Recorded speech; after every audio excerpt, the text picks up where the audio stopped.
नायब वज़ीर आज़म और वज़ीर ख़ारजा पाकिस्तान मोहम्मद इसहाक डार ने अक़वाम मुत्तहिदा के आला सतही अवामी मुबाहिसे से ख़िताब करते हुए कहा कि ये मेरे लिए एक बड़ा एज़ाज़ और खुशी की बात है कि आज अक़वाम मुत्तहिदा की सलामती कौंसिल के आला सतही अवामी मुबाहिसे की सदारत कर रहा हूँ, जिसका मौजू है कसीरुल-जहती ताउन और तनाज़ात के पुरअमन हल के ज़रिए बैनुल-अक़वामी अमन व सलामती का फ़रोग़। मुझे इंतहाई खुशी है कि आज कौंसिल ने करारदाद 2788 को मंजूर किया, जिसका मौजू है तनाज़ात के पुरअमन हल के तरीक़ाकार को मजबूत बनाना। ये बातचीत और सिफातकारी के ज़रिए मसाइल के पुरअमन हल के लिए हमारी इज्तिमाई अज़्म और इरादे का मज़हर है, जो अक़वाम मुत्तहिदा के चार्टर और आलमी बिरादरी की तवक्कुआत के ऐन मुताबिक है। मैं तमाम रुकन ममालिक का शुक्रगुज़ार हूँ जिन्होंने इस अहम इत्तफ़ाक़ राय के हुसूल में पाकिस्तान के वफ़द के साथ तामीरी ताउन किया। I shall now make a statement in my capacity as Deputy Prime Minister and Minister for Foreign Affairs of the Islamic Republic of Pakistan. Mr. Secretary General, fellow ministers, excellencies, distinguished delegates, it is a great honor and pleasure to preside over today's high-level open debate of the UN Security Council on the important theme of promoting international peace and security through multilateralism and peaceful settlement of disputes. Pakistan is striving to fulfill the solemn responsibility of Security Council's presidency with a deep sense of purpose, humility, and conviction. Our approach will continue to remain anchored in the purposes and principles of the UN Charter, respect for international law, and a steadfast commitment to multilateralism. I thank Secretary General for his thoughtful and insightful remarks. We deeply appreciate Secretary General's leadership and the commitment in upholding the noble ideals enshrined in the UN Charter.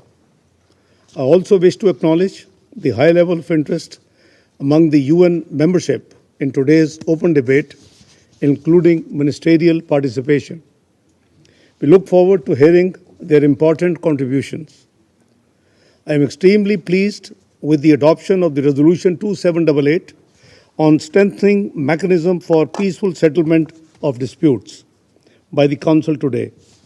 It is indeed a welcome expression of our collective will and the determination to pursuing dialogue and diplomacy for the pacific settlement of disputes in full conformity with the Charter and the expectations of the international community. I thank all Council members for their positive and constructive engagement with Pakistan's delegation in achieving this important consensus. Excellencies, today's debate is both timely and urgent. Multilateralism is not merely a diplomatic convenience, it is the need of the hour. Peaceful settlement of dispute is not just a principle, it is the lifeline of global stability. The international community today faces a deeply troubling landscape of unresolved conflicts, festering disputes, and new and escalating crises. Geopolitical rivalries, erosion of trust in multilateral institutions, and persistent non-compliance with Security Council resolutions continue to undermine our shared commitment to the maintenance of the international peace and security and respect for international law. Around the world, unresolved disputes have morphed into prolonged conflicts. The flames of war rage in several regions across the globe. These crises have inflicted untold human sufferings, displaced millions, and undermined our collective faith in the international system's ability to deliver justice and peace. Excellencies,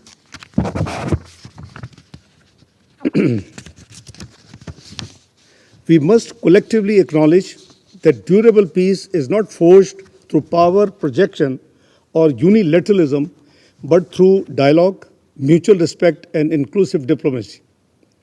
The centrality of multilateralism, as reaffirmed in the Pact for the Future, offers a framework for trust building and cooperation essential to conflict prevention and resolution. Pakistan remains a firm believer in the promise and power of multilateralism. As a long-standing member of the United Nations and one of the largest troop contributing countries to the UN peacekeeping, Pakistan's commitment to peace is principled, enduring, and consistent. Excellencies, peaceful settlement of disputes is not just a moral or legal imperative, it is a strategic necessity. Despite the Charter of the United Nations providing comprehensive tools under Chapter 6 for the pacific settlement of disputes, including negotiations, inquiry, mediations, conciliations, arbitration, and judicial settlement, these mechanisms remain underutilized or selectively applied. The Security Council has prime responsibility in this regard, yet we continue to witness the persistence and proliferation of unresolved conflicts, many of which remain on the Council agenda for decades. Selective implementation of Council resolutions, double standards, and the politicization of humanitarian principles have eroded its credibility and effectiveness. The ongoing tragedies in Palestine and the Indian illegally occupied Jammu and Kashmir are vivid examples of this malice. The prolonged suffering of the Palestinian people, particularly in Gaza, remains a stark reminder of the urgent need for a just and lasting solution. Israel's latest onslaught in Gaza has killed over 58,000 Palestinians, mostly women and children. The humanitarian situation is dire, with civilians bearing the brunt of the violence and deprivations. We reiterate the call for an immediate, unconditional, and permanent ceasefire in Gaza and across the occupied territory. The ceasefire must serve as a stepping stone for a broader and durable peace. We earnestly hope that the upcoming conference on the two-state solution will reopen the political horizon and efforts towards a just and the peaceful settlement of the Palestinian question, leading to the realization of the independent and viable state of Palestine based on the pre-1967 borders with Al-Quds al-Sharif as its capital. Excellencies, Pakistan also remains steadfast in its desire for peace in our own region. But this cannot be one-sided effort. It requires reciprocity, sincerity, and willingness to engage in meaningful dialogue, for which Pakistan stands ready. Jammu and Kashmir remains one of the oldest disputes on the agenda of the UN Security Council. It is an internationally recognized disputed territory, the final disposition of which is to be made in accordance with the relevant UN Security Council resolutions and the wishes of the Kashmiri people. No cosmetic measures can serve as a substitute for the fundamental and inalienable right to self-determination of the Kashmiris as guaranteed by the relevant UN Security Council resolutions. The 65-year-old Indus Water Treaty between India and Pakistan is a noteworthy example of dialogue and diplomacy working for peacefully arriving at a water-sharing arrangement between two neighbors. The treaty has withstood periods of trials and tribulations in bilateral relations. It is most unfortunate and regrettable that India has chosen to illegally and unilaterally hold this treaty in abeyance on baseless grounds with the intention of withholding the flow of water to 240 million people of Pakistan who rely on it for their livelihood and survival. At the heart of almost all the conflicts across the globe is the crisis of multilateralism, a failure not of principles but of will, a paralysis not of institutions but of political courage. The path to sustainable peace lies in peaceful resolution of disputes.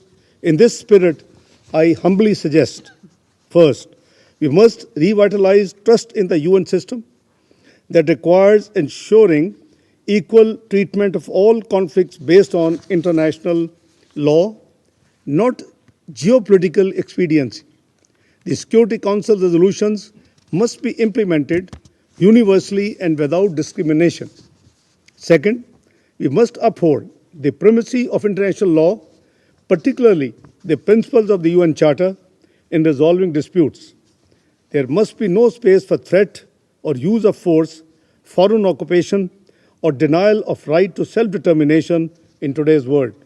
Third, the good offices of the Secretary General should be effectively utilized in the situations of emerging conflict and those involving protracted disputes.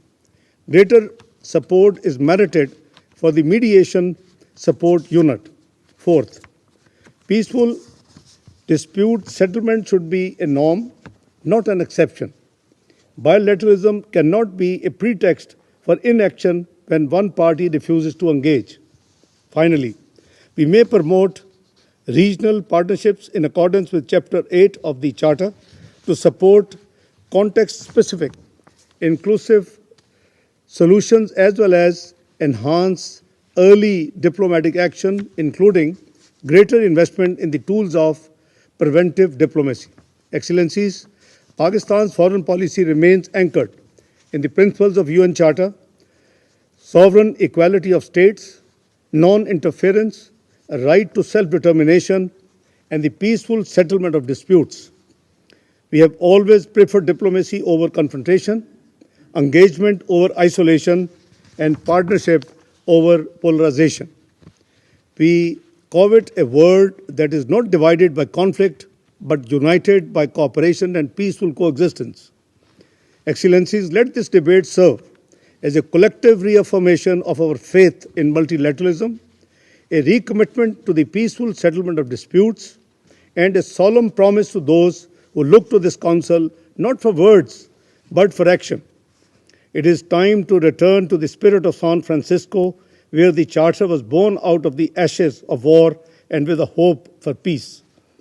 At the 80th anniversary of the foundation of the organization, we owe it to the peoples of the world to make the UN even more relevant as a platform for dialogue, but also as an institution that delivers justice, upholds international law, and promotes sustainable peace. I thank you all. I now resume my functions as President of the Council.